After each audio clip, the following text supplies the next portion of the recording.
Hello friends, study 98 UPSC में आप सभी लोगों का स्वागत है। पिछले वीडियोस में हम लोगों ने संविधान की ऐतिहासिक पृष्ठभूमि जिसमें रेगुलेटिंग एक्ट 1773 और पिट्स इंडिया एक्ट 1784 के बारे में चर्चा किया था और यह समझने का प्रयास किया था कि ब्रिटिश गवर्नमेंट ने किस तरह से समय समय पर ईस्ट इंडिया कंपनी पर अपना नियंत्रण बनाए रखा। और आज हम लोग 1833 का चार्टर अधिनियम के विषय में पढ़ेंगे और यह समझेंगे कि ब्रिटिश गवर्नमेंट ने इस एक्ट में क्या कार्य किए। इसने बंगाल के गवर्नर को भारत का गवर्नर जनरल बना दिया। ऐसे पहले governor general lord William Bentinck थे। मतलब हमने यह देखा था कि रेगुलेटिंग एक्ट 1773 में जो बंगाल के गवर्नर थे उनको गवर्नर जनरल पद नाम दिया गया और इस एक्ट में बंगाल के गवर्नर को भारत का गवर्नर जनरल बना दिया गया। और ऐसे पहले गवर्नर लॉर्ड विलियम बेंटिंग थे जिन्हें नागरिक शक्ति और सैन्य शक्ति दोनों प्राप्त थी। ब्रिटिश गवर्नमेंट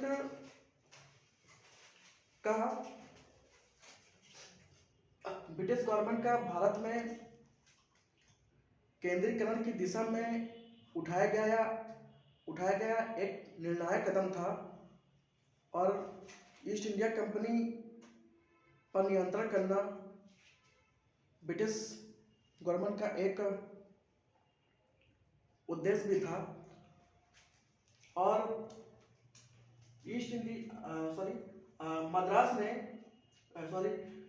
ब्रिटिश गवर्नमेंट ने मद्रास और बम्बई के गवर्नर को विधायिका संबंधित शक्तियों से वंचित कर दिया। हम लोगों ने पिछले वीडियोस में भी देखा था कि मद्रास और बम्बई के गवर्नर स्वतंत्र थे और बाद में उन्हें बंगाल के गवर्नर जनरल के अधीन कर दिया गया था। लेकिन इस एक्ट में हम यह देखते हैं कि मद्रास और बम्बई के गवर्नरों को विधायिका संबंधित शक्तियों से वंचित कर दिया गया। अब मद्रास और बम्बई के गवर्नर विधायिका संबंधित कोई भी काम नहीं करेंगे। कार्यपालिका हो विधायिका सभी शक्तियां जो है भारत के गवर्नर जनरल को दे दिया गया जो लॉर्ड विलियम बेंटिंग थे। ब्रिटिश गवर्नमेंट ने ईस्ट इंडिया कंपनी की एक व्यापारिक निकाय के रूप में की जाने वाली गतिविधियों को समाप्त कर दिया। मतलब ईस्ट इंडिया कंपनी जो पहले भारत में व्यापार और प्रशासन का काम कर रही थी, अब ब्रिटिश गवर्नमेंट ने व्यापारिक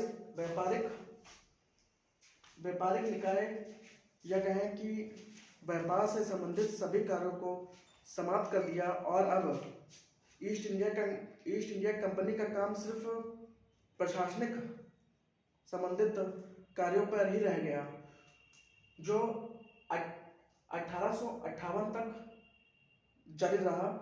जब 1857 में ईस्ट इंडिया कंपनी को समाप्त कर दिया गया, जब ब्रिटिश ताज ने शासन को अपने हाथ में ले लिया और ईस्ट इंडिया कंपनी जिसमें कोड ऑफ डायरेक्टर्स थे और बोर्ड ऑफ कंट्रोल उनके कार्यों को भी समाप्त कर दिया। और इसी तरह से उन्होंने ईस्ट इंडिया कंपनी को भी समाप्त किया। और इस एक्ट में हम यह भी देखते हैं कि ब्रिटिश गवर्नमेंट ने सिविल सेवकों के चयन के लिए खुली प्रतियोगिता का शुरुआत करने का प्रयास किया।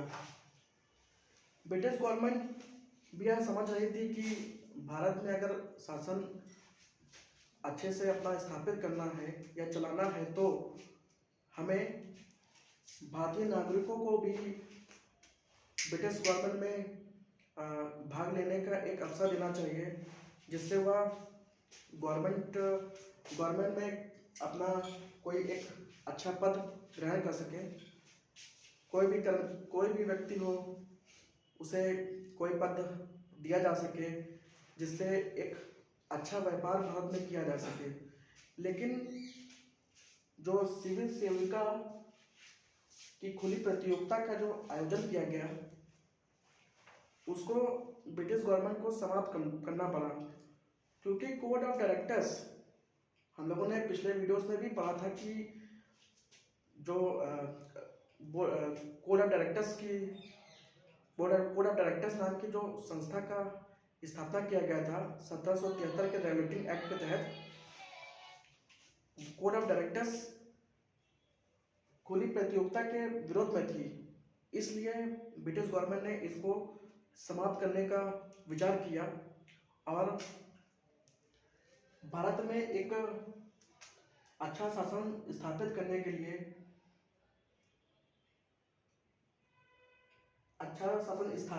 लिए उन्होंने एक नए निकाय की शुरुआत की, प्रशासनिक निकाय, जो 1858 तक रहा। और हम लोग इस एक्ट में यह भी देखते हैं कि 1833 के पहले जितने भी कानून बने थे ब्रिटिश गवर्नमेंट के तहत, वह सभी नियामक कानून थे, और इसके बाद जो कानून बने उन्हें अधिनियम या एक्ट कहा गया। और हम लोग क्या देखते हैं कि इसके बाद जितने भी 1833 के बाद जितने भी अधिनियम वो कानून बनते हैं, उन्हें अधिनियम के रूप में देखा गया है।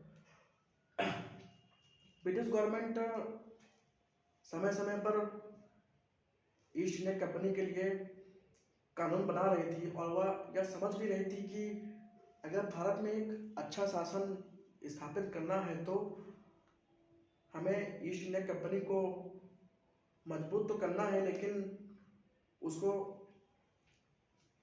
कंट्रोल भी करना जरूरी है। इसीलिए उसने जो कंपनी पहले व्यापार कर रही थी, उसको हटाकर उसने प्रशासन की ही सिर्फ उसको अनुमति दी। और आज हम लोगों ने 1833 का चार्टर अधिनियम पढ़ा और यह समझा कि किस तरह से east India company British government ने बंगाल के गवर्नर को भारत का गवर्नर जनरल बना दिया। ब्रिटिश गवर्नमेंट ने मद्रास और बम्बई के गवर्नर को विधायिका संबंधित शक्ति से वंचित कर दिया, और ईस्ट इंडिया कंपनी ने व्यापारिक निकाय के रूप में की जाने वाली गतिविधियों को समाप्त कर दिया। अब ईस्ट इंडिया कंपनी सिर्फ प्रशासनिक निकाय बनकर रह गई, जिसका काम सिर्फ प्रशासन करना था, और सिविल सेवकों के चयन के लिए खुली प्रतियोगिता को शुरू करने का जो प्रयास किया था, जो कोड ऑफ डायरेक्टर्स के विरोध के कारण लागू नहीं हो पाया। तो आज हम लोगों ने इस एक्ट को समझने का प्रयास किया, और अपने अगले वीडियो में अगले अधिनियम को पढ़ेंगे और समझेंगे कि ब्रिटिश गवर्नमेंट किस तरह से समय समय पर कानून पारित करती है। और इसी के साथ मैं आपको नमस्कार करता हूँ। मिलते हैं अपने नेक्स्ट वीडियो में।